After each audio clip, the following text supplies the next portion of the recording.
November 22, 1962. 1 year to the day after Dallas. Vincent Torino stood outside J. Edgar Hoover's Georgetown mansion with 9 other men, all hand-picked killers, all sworn to silence. The plan was simple: eliminate the FBI director who knew too much about Kennedy's secrets.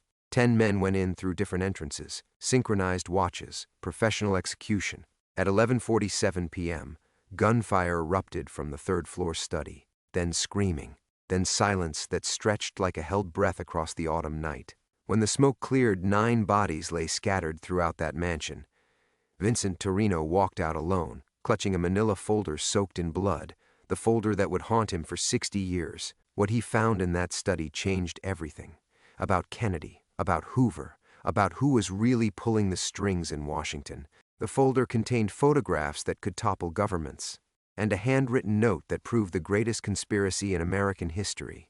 Before we jump back in, tell us where you're tuning in from, and if this story touches you, make sure you're subscribed because tomorrow I've saved something extra special for you. Vincent's hands trembled as he stepped onto the cobblestone street, the manila folder pressed against his chest like a shield against the November cold. Behind him, Hoover's mansion stood silent as a mausoleum, its windows dark except for the amber glow still flickering in the third-floor study where everything had gone to hell. The blood seeping through the folder felt warm against his fingers. Not Hoover's blood. That distinction would matter later, when the nightmares started, when he'd wake up screaming in cheap motels across 3 states, running from shadows that might be federal agents or Chicago enforcers sent to clean up loose ends. His breath formed ghostly clouds in the frigid air as he forced himself to walk, not run, toward the black Cadillac waiting at the corner. Every instinct screamed at him to sprint, to put distance between himself and the carnage. But Vincent Torino hadn't survived 15 years in the Chicago outfit by losing his head, even when that head was spinning with revelations that could reshape American history.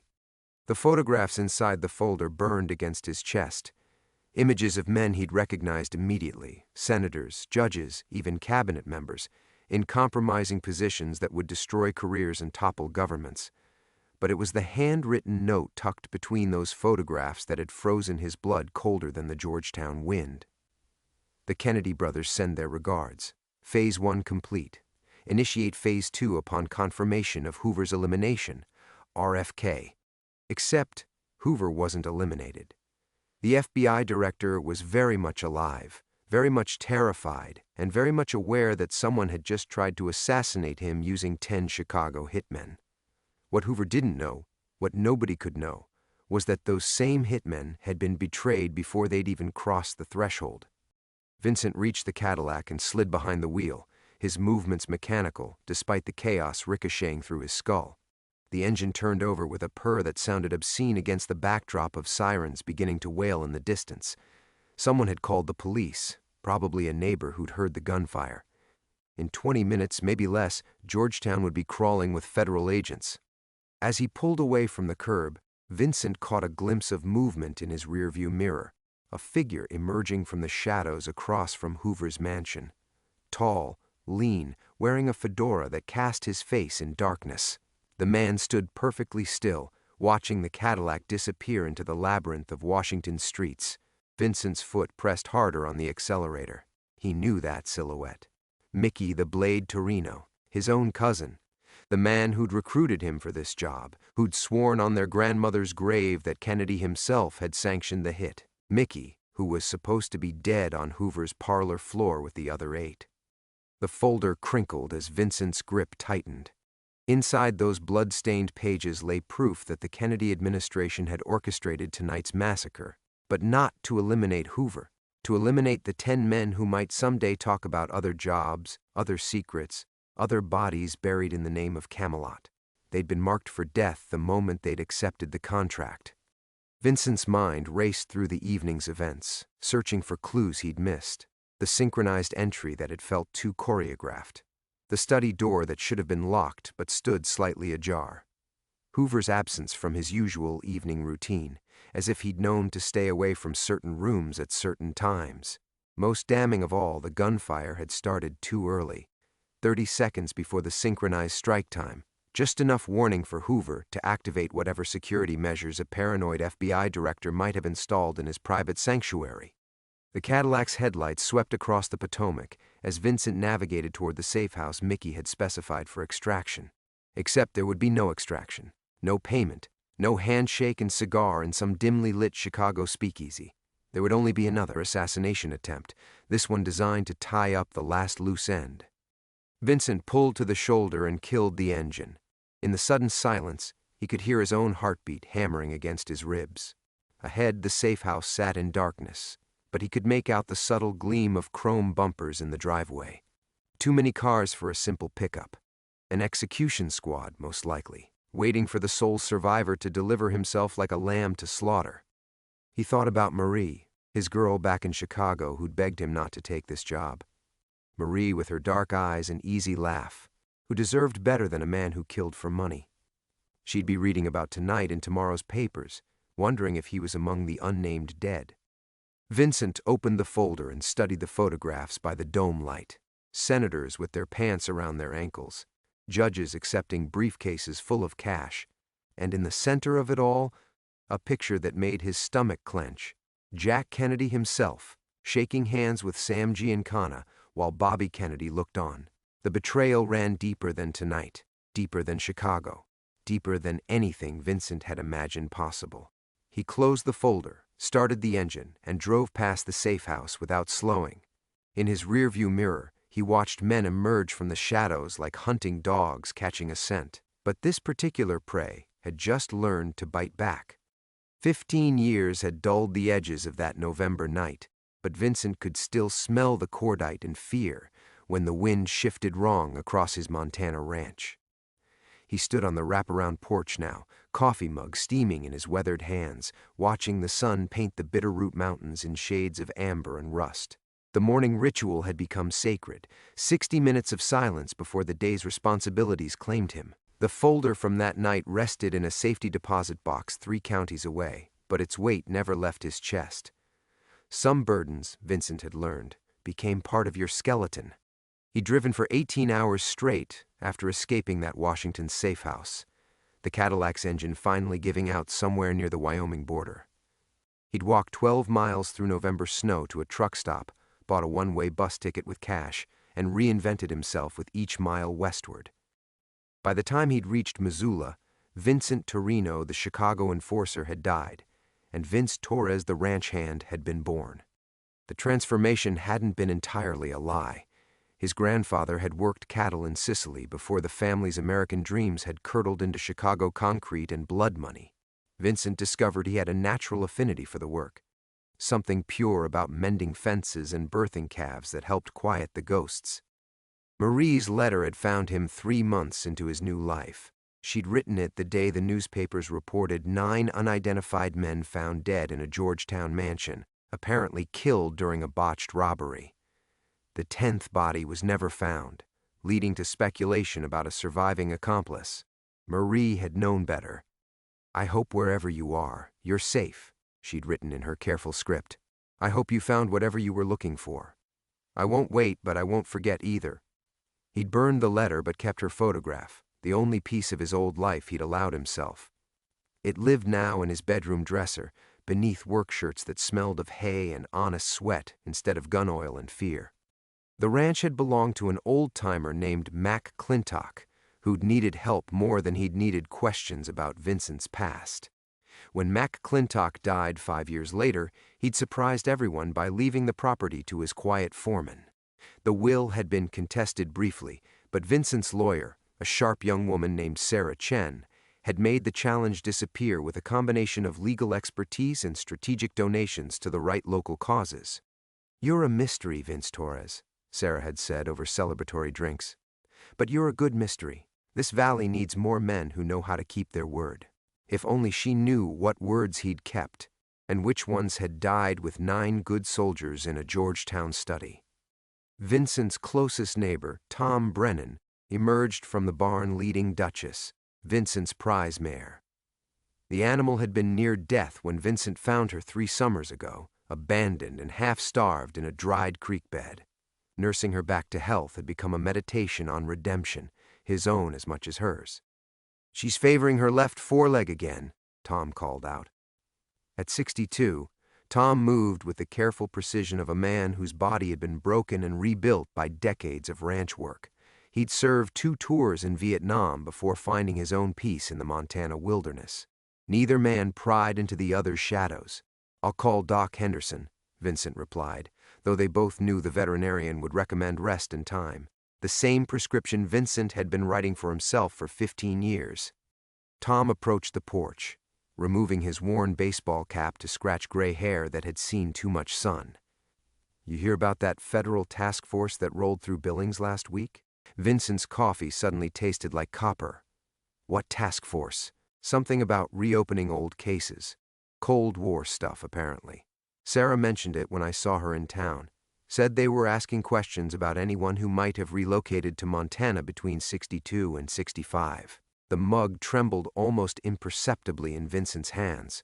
"Almost.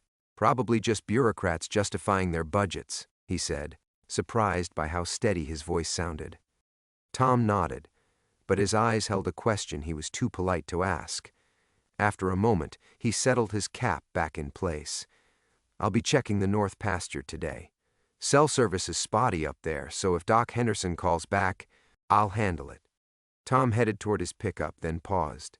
"Vince, you know that whatever brought you here, it stayed here. This valley keeps its secrets." Vincent watched his friend drive away, dust trailing behind the truck like a question mark. The morning peace had shattered, replaced by the familiar hypervigilance that had kept him alive in Chicago and would need to keep him alive now. Somewhere in the distance, a hawk circled above the valley floor, patient and predatory. Vincent finished his coffee and went inside to check the locks on doors he hadn't worried about in years. The folder might be hidden 3 counties away, but the past had just announced its intention to come calling. Vincent had just finished checking the kitchen window locks when he heard the mail truck's engine rattling up the gravel drive. Eddie Martinez, the postal carrier, usually arrived by 10:30, but today's schedule felt ominous rather than routine. Every familiar sound had taken on weight since Tom's mention of federal agents. Through the window, Vincent watched Eddie's weathered face as the man sorted through packages in the truck bed. Something large and manila-colored caught the morning light. Eddie hefted it with both hands, too heavy for ordinary mail, too official for comfort. The knock came 3 minutes later. Vincent forced himself to walk slowly to the door, muscle memory from Chicago whispering instructions: never appear eager, never show concern, always maintain the facade. "Morning, Vince." Eddie's usual grin seemed forced. "Got something here that requires a signature. Registered mail." Vincent's eyes fixed on the package. Manila envelope, legal size, with his name printed in block letters that seemed vaguely familiar. No return address. The postmark showed Washington, D.C., dated 3 days ago. "Expecting anything important?"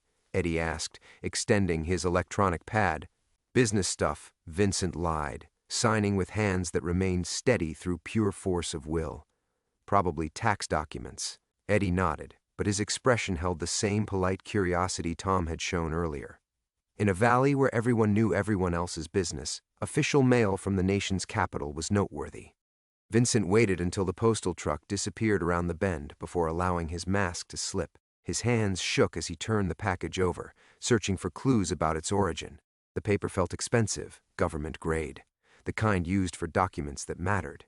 Inside the house, he set the package on his kitchen table and stared at it for a full minute. 15 years of carefully constructed peace sat on one side of that envelope. Everything else, the truth, the consequences, the reckoning he'd always known would come, waited on the other. He opened it. The first thing that tumbled out was a photograph. A young woman with dark hair pushing a stroller through what looked like a suburban park. A man walked beside her, his hand resting protectively on her shoulder.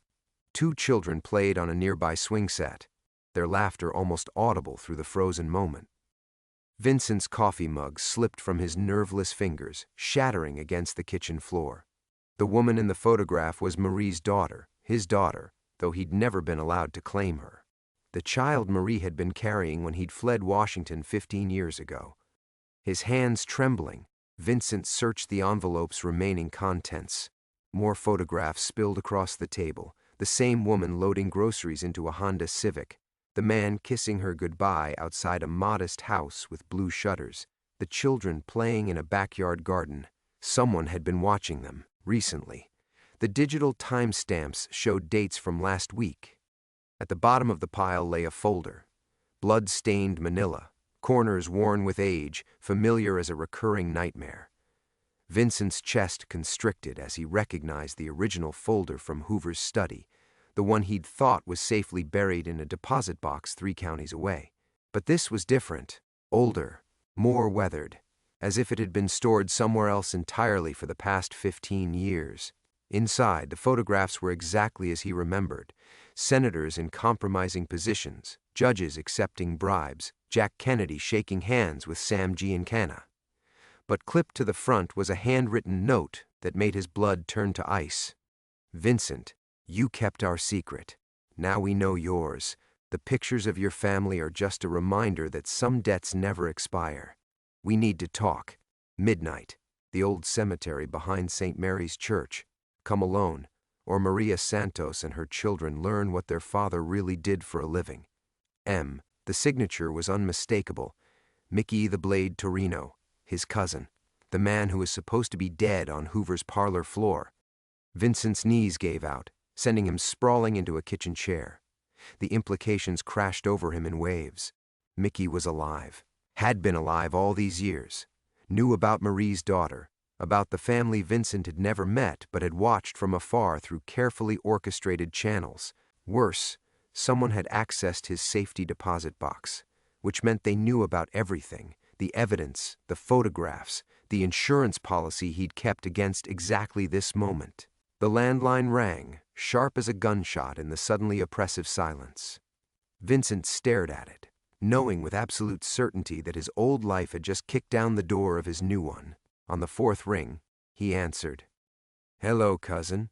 Mickey's voice carried the same Chicago accent, the same casual menace that had once commanded respect in speakeasies and back alleys. "Miss me?" Vincent's mouth had gone dry as desert bone. "You're supposed to be dead. Funny thing about death, sometimes it's negotiable. We need to talk, Vinny, tonight. And this time, there won't be any running." The line went dead, leaving Vincent alone with the scattered photographs and the unmistakable knowledge that his 15-year exile had just ended. Vincent sat frozen at the kitchen table for 20 minutes after the line went dead, staring at the photographs scattered like tarot cards across the worn wood. His daughter, Jesus Christ, his daughter, smiled up at him from glossy paper, pushing a stroller through a world that had no idea what kind of blood money had helped create it.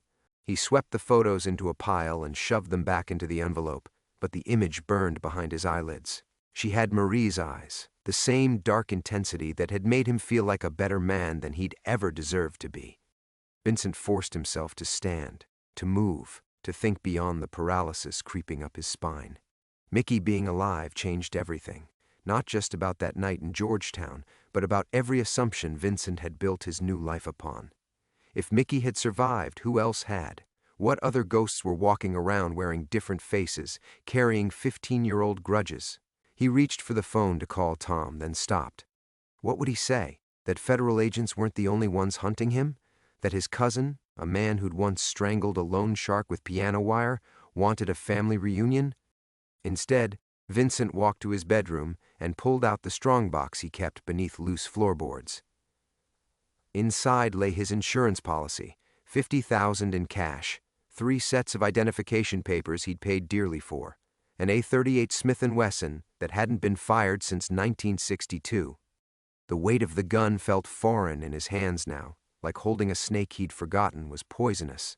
The kitchen phone rang again. This time Vincent let it ring 8 times before answering, buying himself precious seconds to steady his voice. Torres Ranch. "Mr. Torres, this is Agent Sarah Chen. This is Sarah Chen calling." The voice belonged to his lawyer, but something was wrong. The confident tone he knew had been replaced by something tight and careful. "I'm calling about some visitors who stopped by my office this morning." Vincent's grip tightened on the receiver. "What kind of visitors?" "The federal kind." They had questions about property transfers, about clients who might have established residency in Montana during the early 60s. A pause. They specifically mentioned your name, Vince, and they knew things about the MC Clintock will that aren't in any public records. Through his kitchen window, Vincent could see Duchess grazing in the near pasture, her movements peaceful and unhurried. Everything looked exactly as it had an hour ago, but the world had fundamentally shifted on its axis. What did you tell them? Nothing. Attorney-client privilege. But Vince... Another pause, longer this time. They weren't asking questions like people who didn't already know the answers. They were confirming details, building a file. Vincent closed his eyes. Did they say when they'd be back? Tomorrow morning. 9 sharp. Sarah's voice dropped to almost a whisper. There's something else. The lead agent, his name was Morrison. He kept checking his phone like he was waiting for important news. And when he smiled, Sarah trailed off. What about his smile? It wasn't the kind of smile you see on law enforcement, Vince. It was the kind you see on hunters who've just caught scent of their prey. The line went quiet, except for the sound of Sarah's nervous breathing. Sarah, Vincent said finally, if anyone asks, we never had this conversation. Be careful, Vince. Whatever this is about, these people aren't just federal agents doing routine follow-up. They're here for something specific. Vincent hung up and immediately walked to his front window. The valley stretched out before him, mountains standing like ancient sentinels against the afternoon sky. Somewhere out there, federal agents were building a case. Somewhere else, Mickey Torino was planning a reunion that would likely end in blood. And somewhere in between, Vincent had to figure out how to protect a daughter who didn't know he existed. He thought about running again, loading the truck with essentials and disappearing into the vast emptiness of the American West. But Mickey's photographs had made one thing crystal clear. Geography wouldn't save him this time. His cousin had found him once. He could find him again. And next time the photos might not be just a warning. Vincent returned to the kitchen and spread the pictures across the table again, studying each one with the analytical eye he'd once used to plan hits. Someone had taken these shots from multiple angles, over several days. Professional surveillance work.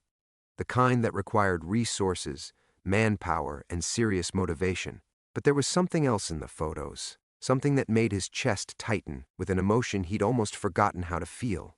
His daughter looked happy, really, genuinely happy, in the way that only came from feeling safe and loved. Vincent had spent 15 years believing that walking away had been the only gift he could give her. Now he realized it might not be enough. As the Montana sun arced toward evening, Vincent began to plan. Not an escape this time, but a confrontation. Because some debts, as Mickey had said, never really expired. They just waited for collection day. The photographs lay spread across Vincent's kitchen table like evidence from a crime scene he'd never stopped fleeing. As darkness crept across the valley, he found himself studying them with the obsessive attention of a man trying to solve the puzzle of his own damnation. His daughter's name was Elena. He'd discovered that much through the private investigator he'd hired 8 years ago, a careful inquiry disguised as routine background research for an insurance policy that didn't exist. Elena Santos, 28, married to David Chen, mother to Sophia, 6, and Marcus, 4. A kindergarten teacher who volunteered at the local animal shelter on weekends. Vincent had told himself that one glimpse into her life would be enough. Just confirmation that Marie had kept her word about never telling Elena who her real father was. Just assurance that his absence had allowed her to become someone clean, unmarked by the blood that stained everything Vincent had ever touched. But the photographs revealed details the investigator's sterile report had missed. Elena laughed the same way Marie had, head thrown back, completely unself-conscious. She wore a small silver cross at her throat, suggesting Marie had raised her Catholic despite everything. In one image, she was reading to her children on what looked like a front porch, their faces rapt with attention.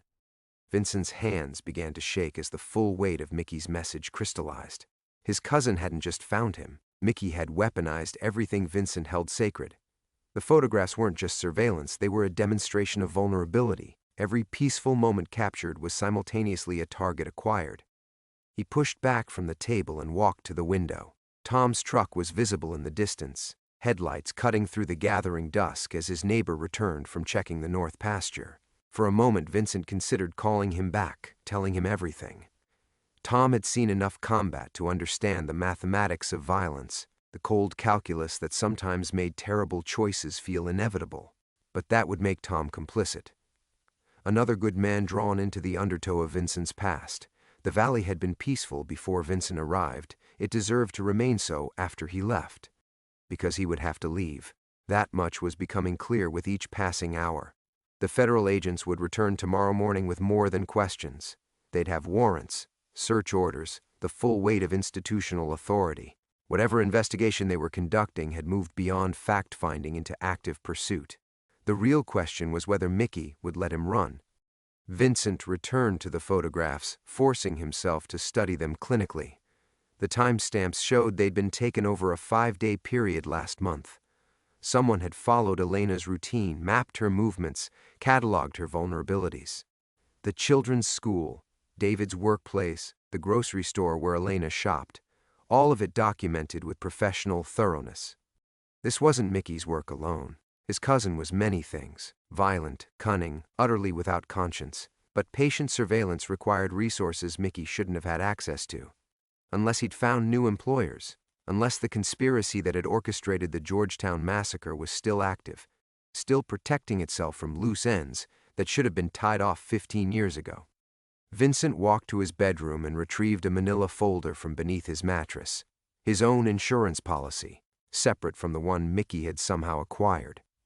Inside were photocopies of the original documents, along with detailed notes about what he'd witnessed that night in Hoover's study. Names, dates, compromising details that certain powerful people had assumed died with 9 men in Georgetown. But Vincent had survived, and survival in his business meant keeping leverage. The phone rang again, jolting him back to the present.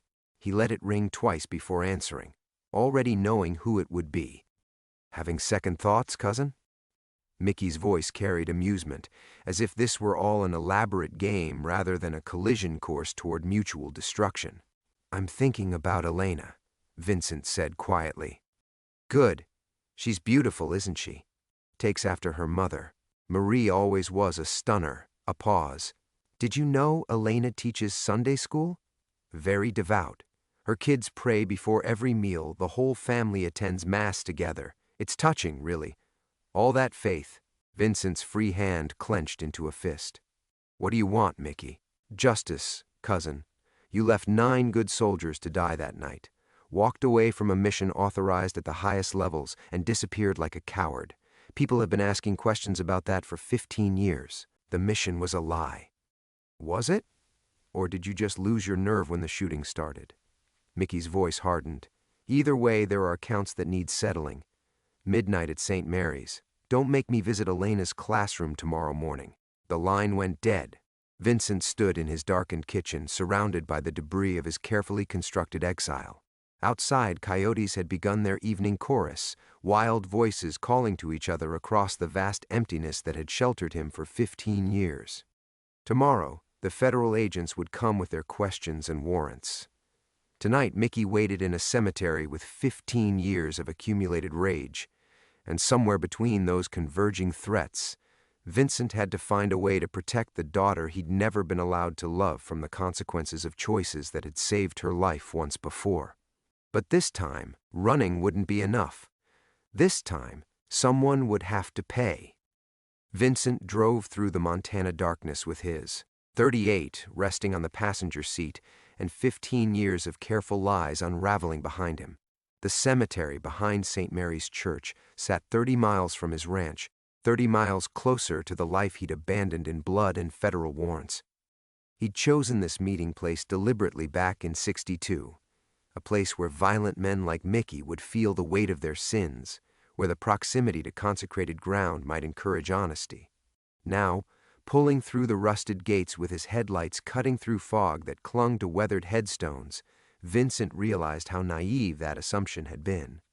Mickey waited exactly where Vincent expected, beside the elaborate monument marking the grave of Father O'Malley, the Irish priest who'd given last rites to half the Chicago outfit before federal bullets found them. Mickey looked older, gray threading through his dark hair, lines mapping the territory around his eyes. But he carried himself with the same predatory confidence that had made him legendary in certain circles. Punctual as always, cousin. Mickey stepped into the headlight beams, his hands visible and empty. 15 years of playing cowboy hasn't dulled your instincts. Vincent killed the engine but left the lights burning. Let's get this over with. Eager to get back to your cattle? I understand the appeal. Peaceful life, honest work, nobody shooting at you over breakfast. Mickey's smile held no warmth. Must have been quite an adjustment after Georgetown. You know why I ran. Enlighten me. Vincent studied his cousin's face, searching for some trace of the man who'd shared foxholes in Korea, who'd stood as best man at Vincent's wedding to Marie. But 15 years and whatever Mickey had endured since that night had carved away everything human, leaving only the weapon behind. The folder was empty, Mickey. What folder? Don't play games. Hoover's private safe. The folder marked Operation Paperweight. We went in there expecting to find evidence of his blackmail files, his leverage over Kennedy and the outfit. Remember? The whole reason for the hit. Mickey's expression didn't change, but something flickered behind his eyes. I remember lots of shooting and you running like a rabbit. The folder was empty because Hoover was never the target. Vincent stepped closer, close enough to see the scar tissue mapping Mickey's left temple. We were, all 10 of us. Someone wanted the outfit's best soldiers eliminated, and they used Kennedy's authorization to make it happen. You're talking crazy. Am I? Then explain how you survived 9 other men dying. Explain how you knew to find me here. Explain how you got access to my safety deposit box. Vincent's voice dropped to barely above a whisper. Explain how you've stayed alive for 15 years without anyone in Chicago asking questions. Mickey's hand drifted toward his jacket, then stopped. Careful, Vincent. I figured it out that night, standing over Hoover's body with federal agents swarming the building. The timing was too perfect, the intelligence too precise. Someone wanted us there at exactly that moment when bureau backup was 3 minutes out. Vincent pulled the manila folder from his jacket. So I kept insurance, copies of everything we found in Hoover's real files, including correspondence between certain outfit bosses and federal handlers. You don't know what you're talking about. Your handler's name was Morrison, wasn't it? Same Morrison who's leading the federal investigation that brought agents to my lawyer's office today. Vincent opened the folder, revealing photocopied documents that made Mickey's face go pale in the headlight glare.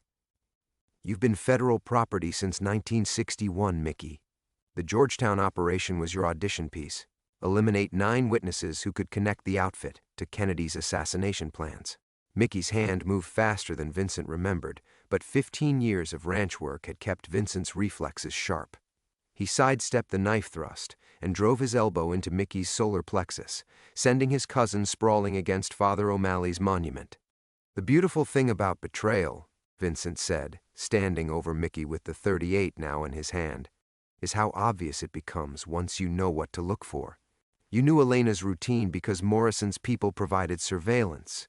You accessed my deposit box because federal resources opened doors your contacts never could. And you're here tonight because they promised you Elena's safety if you cleaned up their last loose end. Mickey struggled to his feet, clutching his ribs. They'll kill her anyway.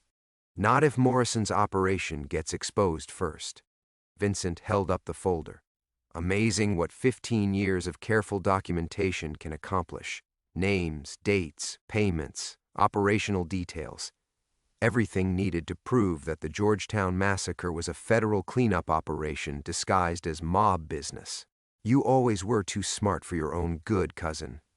Smart enough to know that dead men tell no tales, but hidden insurance policies can speak volumes from beyond the grave. Vincent backed toward his truck. Tell Morrison he's got 24 hours to call off his investigation and guarantee Elena's safety. Otherwise, every major newspaper in America gets copies of these files. Mickey's laughter followed him across the cemetery, bitter as winter wind through bare branches. You think you've won something here, Vincent? You're still just postponing the inevitable. Vincent paused at his truck door. Maybe. But now Elena knows someone's watching over her, and Morrison knows someone's watching him. As he drove back through the Montana darkness, Vincent realized he'd been carrying the wrong burden for 15 years. He hadn't failed his fellow soldiers. He'd been the only one smart enough to recognize they'd been sacrificed. Now it was time to make sure their deaths counted for something. The drive back from St. Mary's Cemetery took Vincent through 30 miles of Montana wilderness that no longer felt like sanctuary. Every shadow between the pine trees could hide federal surveillance. Every distant pair of headlights might belong to Morrison's cleanup crew. The folder containing 15 years of carefully gathered evidence sat beside him like a ticking bomb, powerful enough to expose decades of conspiracy, but only if he lived long enough to deliver it. Vincent's hands trembled slightly on the steering wheel as the full magnitude of his situation crystallized. Mickey's revelation had rewritten everything he thought he knew about that night in Georgetown. 9 good soldiers hadn't died because of Vincent's failure. They'd died because someone needed them dead. The entire operation had been choreographed destruction, with Vincent as the sole unintended survivor. But survival meant nothing if Elena paid the price for his insurance policy. He pulled into his ranch just after 1 a.m., killing the headlights before reaching the house. The valley stretched out before him in moonlit silence, but Vincent could feel the weight of watching eyes. Morrison's people would be positioning themselves now, ready for tomorrow's endgame. They'd come with warrants and tactical teams, overwhelming force designed to eliminate any possibility of escape. Vincent walked through his house methodically, gathering the materials that would matter. 3 additional sets of documents hidden in various locations, insurance policies for his insurance policy. A secure satellite phone he'd never used but maintained for exactly this scenario. Cash reserves that could fund several months of careful movement. In his bedroom, he opened the bottom drawer of his dresser and removed a photograph he'd kept, despite every instinct screaming that it was dangerous. Marie and Elena. Taken when Elena was 3 years old, they were feeding ducks at some urban park. Elena's face bright with laughter as Marie pointed toward the water. Vincent had acquired the photo through the same private investigator who'd confirmed Elena's identity. A single stolen moment from the life he'd walked away from. He studied Elena's face, seeing echoes of his own features in the shape of her eyes, the stubborn set of her chin. She would be 31 now, with children of her own who carried his blood without knowing it. Generations of innocence built on the foundation of his absence. The secure phone buzzed against his palm as he powered it on for the first time in 5 years. Only 3 people had ever possessed this number. 2 were dead. The third answered on the first ring. Jesus Christ, Vincent. I figured you were buried in some Montana hillside by now. Danny Kowalski's voice carried 15 years of accumulated worry. He'd been Vincent's closest friend in the outfit, the only man who'd questioned the Georgetown mission's details before it happened. Vincent had warned him to disappear the night he'd fled Chicago, advice that had apparently saved both their lives. I need a favor, Danny. Name it. Elena Santos lives in Sacramento with her family. If something happens to me in the next 48 hours, make sure she gets copies of everything. Vincent gave him the address of 3 separate safe deposit boxes scattered across the western states. And Danny, make sure she understands that staying quiet about her father kept her alive. A long pause. How bad is this thing, Vincent? Bad enough that Mickey Torino is working for federal handlers. Bad enough that the Georgetown operation was designed to eliminate witnesses, not gather intelligence. Vincent walked to his kitchen window, studying the tree line where professional killers might already be positioning themselves. I'm about to make Morrison's people choose between exposure and Elena's safety. Either way, someone's going to bleed. What do you need from me? If I don't call you by sunrise day after tomorrow, contact every major newspaper simultaneously. Everything goes public at once.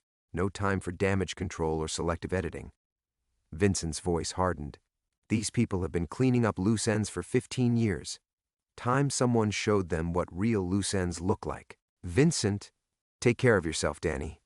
And if you ever get the chance, tell Elena that walking away was the hardest thing I ever did, but keeping her safe made it worthwhile.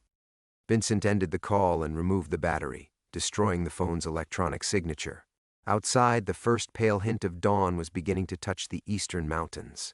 In 3 hours, Morrison's people would arrive with warrants and tactical support, expecting to find a broken-down rancher ready to surrender to superior force. Instead, they'd find something far more dangerous. A man who'd spent 15 years preparing for this exact moment. Vincent loaded his truck with everything that mattered and took one last look around the house that had sheltered him through his long exile. Then he drove toward town, toward the confrontation that would finally determine whether his daughter's children grew up free or forever looking over their shoulders. The point of no return lay just ahead, and Vincent Torino was done running. Vincent reached the outskirts of Helena as the sun crested the mountain peaks, painting the valley in shades of gold and blood. Morrison's people would expect him to run. That's what survivors did, what broken men who'd spent 15 years in exile always did when cornered. But Vincent had stopped being a survivor the moment he'd seen Elena's photographs. Now he was something far more dangerous, a father with nothing left to lose. The federal building sat downtown like a concrete monument to institutional power, its modernist facade designed to intimidate. Vincent parked across the street and studied the building through his rearview mirror. 3 black SUVs were positioned at strategic points around the perimeter: professional positioning, tactical spacing. Morrison's people were already here. Vincent's phone, a different one, purchased with cash 2 days ago, buzzed with an incoming call. Unknown number, but he recognized the voice immediately. Mr. Torino, I believe we have matters to discuss. Special Agent Morrison spoke with the calm authority of a man accustomed to having superior resources. Vincent could picture him, federal issue suit, Georgetown education, the quiet arrogance of someone who'd spent decades moving pieces around a board where human lives served as currency. I'm across the street from your building, Vincent said. Let's talk. I think not. You're going to drive exactly 4 blocks north to the Marriott Hotel. Park in the underground garage, level B2. Come alone and bring the materials. And if I refuse? Then Elena Santos receives a visit from some very unstable individuals. Former associates of your cousin Mickey, men with long memories about what happened to their friends in Georgetown. Vincent's hand tightened on the phone. You son of a bitch. Save the moral outrage, Mr. Torino. You've been carrying stolen federal property for 15 years. Time to return what doesn't belong to you. The line went dead. Vincent sat in his truck for 30 seconds, studying the federal building's facade, then started the engine. The Marriott's garage entrance lay 4 blocks away, close enough that Morrison's people could maintain surveillance, isolated enough for the kind of conversation that couldn't happen in public spaces. The garage's fluorescent lighting cast harsh shadows between concrete pillars as Vincent descended to level B2. Morrison waited beside a black sedan flanked by 2 men whose postures screamed federal training. The agent looked exactly as Vincent had imagined, mid-50s, silver hair, eyes that had watched too many compromises destroy too many lives.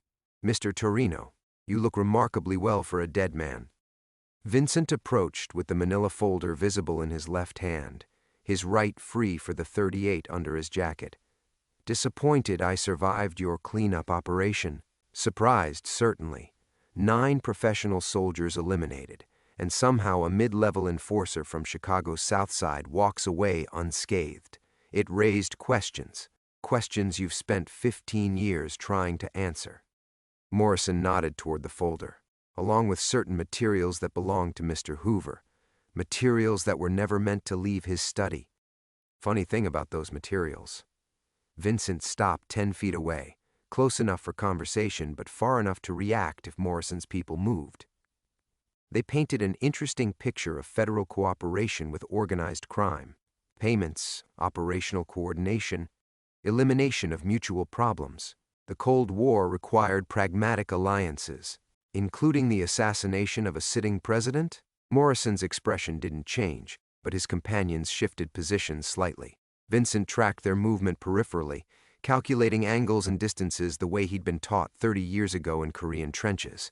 That's a dangerous accusation, Mr. Torino, based on dangerous evidence. Vincent held up the folder.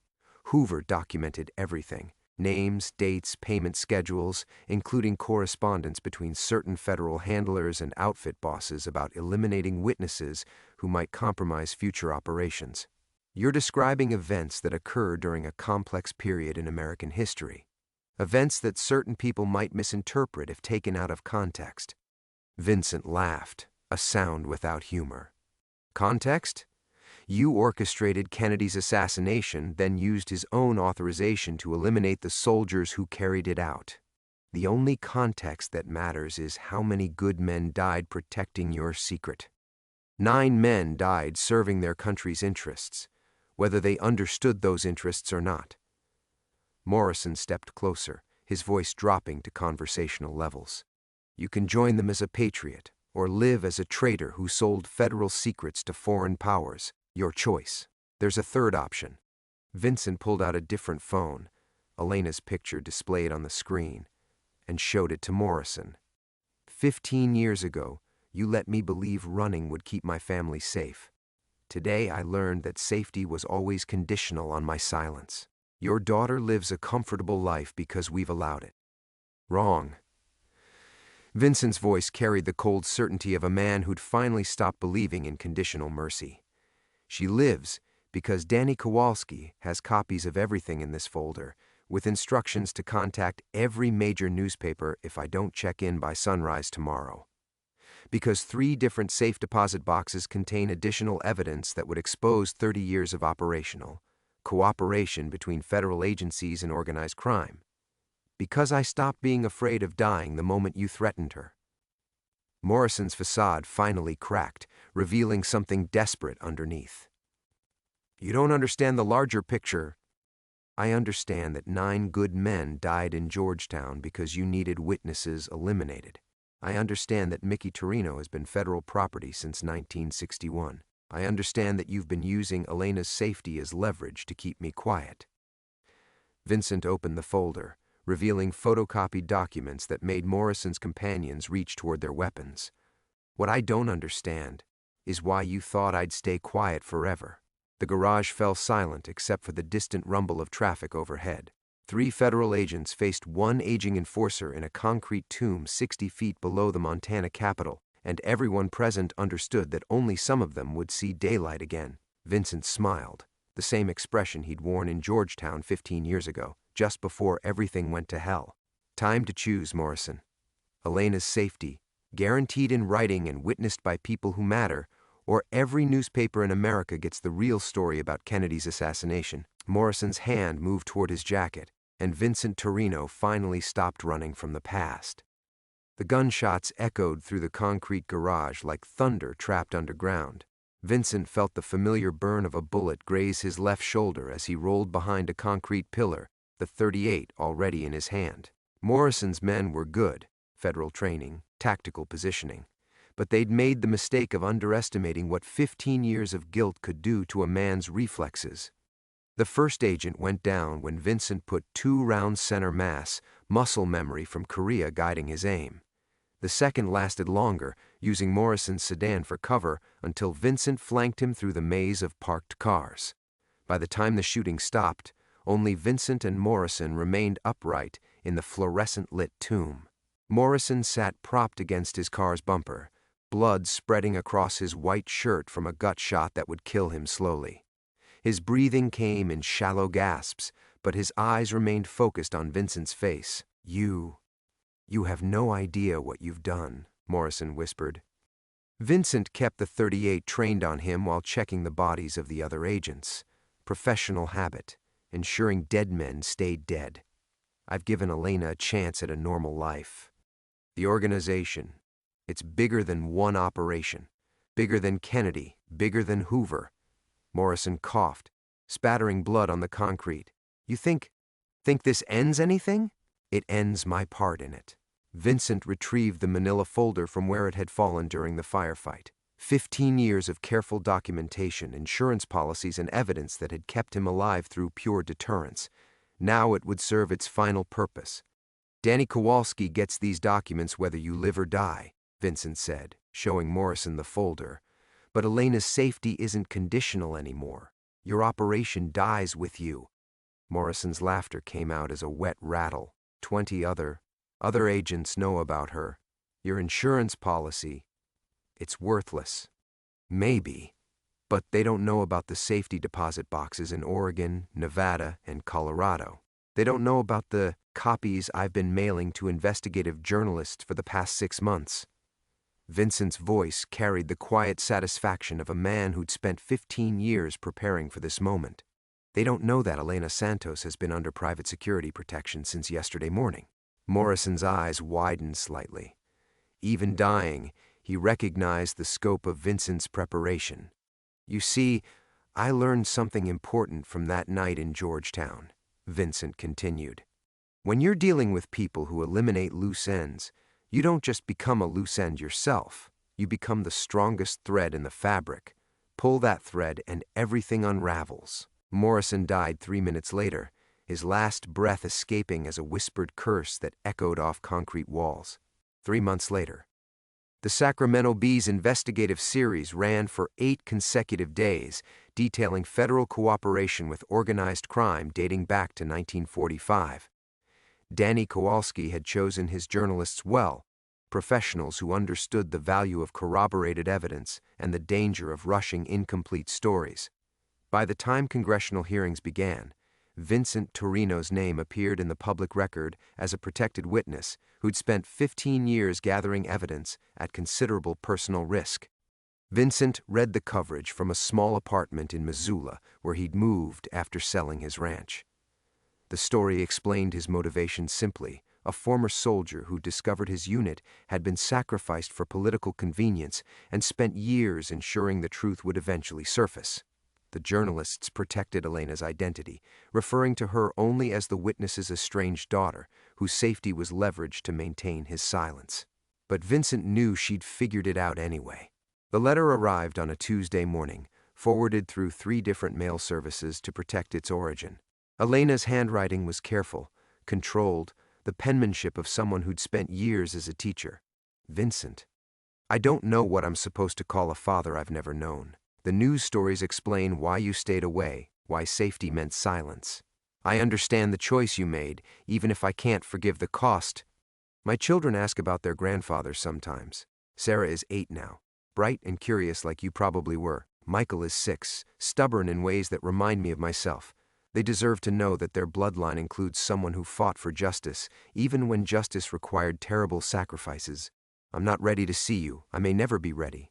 But I wanted you to know that we're safe now, truly safe for the first time. And I wanted you to know that walking away to protect us wasn't cowardice.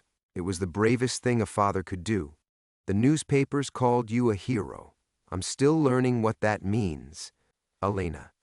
Vincent folded the letter carefully and placed it beside the photograph of Marie and 3-year-old Elena feeding ducks in some distant park. Then he poured himself 3 fingers of bourbon, good Kentucky whiskey, not the Montana rotgut he'd survived on for 15 years, and watched the sun set over mountains that no longer felt like a prison. 9 good men had died in Georgetown because powerful people needed witnesses eliminated. Vincent Torino had spent 15 years ensuring their deaths counted for something larger than political convenience. Now, finally, he could rest.